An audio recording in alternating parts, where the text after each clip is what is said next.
Hey everyone, Scott Rowe from the Vineyard. I hope you're having a great day. I want to welcome you. I think this is like take 6 or 7, because at least once in every time I attempt this, I have to scratch my nose or scratch my ear.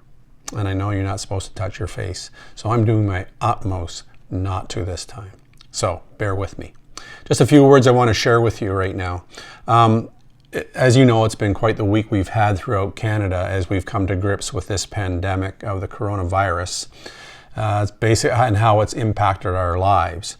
And I'm sure you've noticed, if you've been out into the stores or out and about the city, you have probably noticed there's just a heightened sense of anxiety and a little bit of panic there. I know I have felt it a little wee bit at times.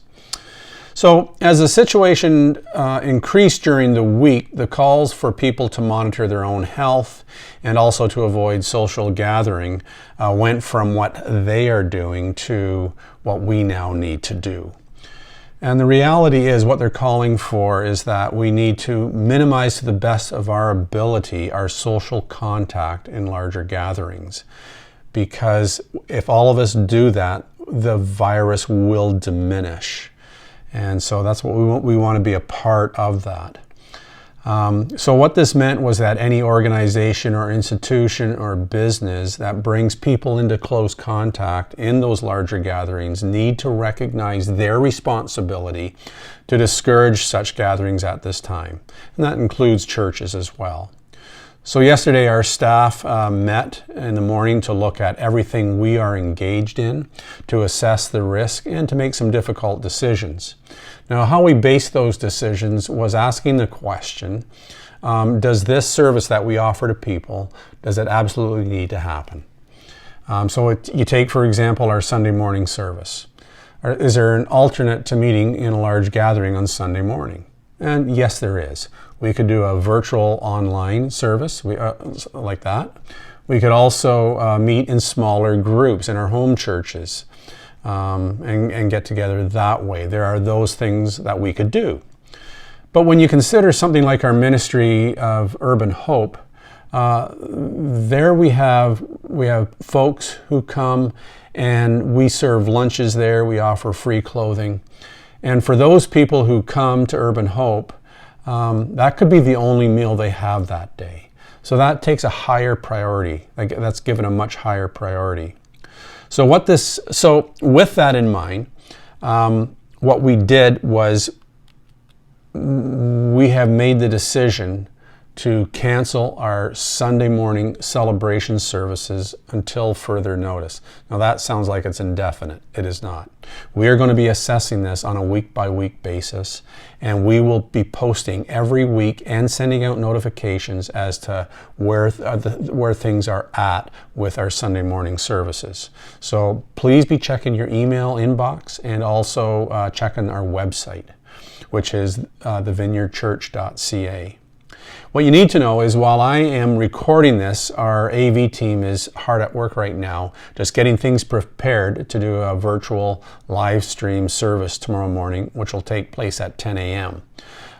This will be available both YouTube and Facebook. We are going to provide links for you. It's basically going to be like a mini Sunday service is what it's going to be like, without people in the audience. But it's going to be an opportunity for us to experience something different.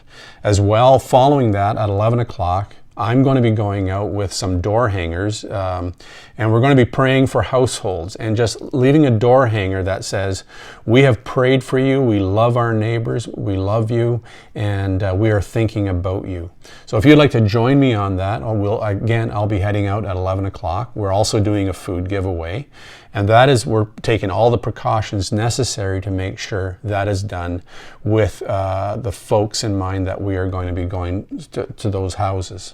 So if you can join us, that would be wonderful. And as far as going out for the food giveaway and praying for our neighbors, that's only going to be maybe up until 12 noon. And then that's all we're going to do. So if you would like to join us, we'd love to have you. What a great opportunity we have to be able to minister to our neighbors and to bless them.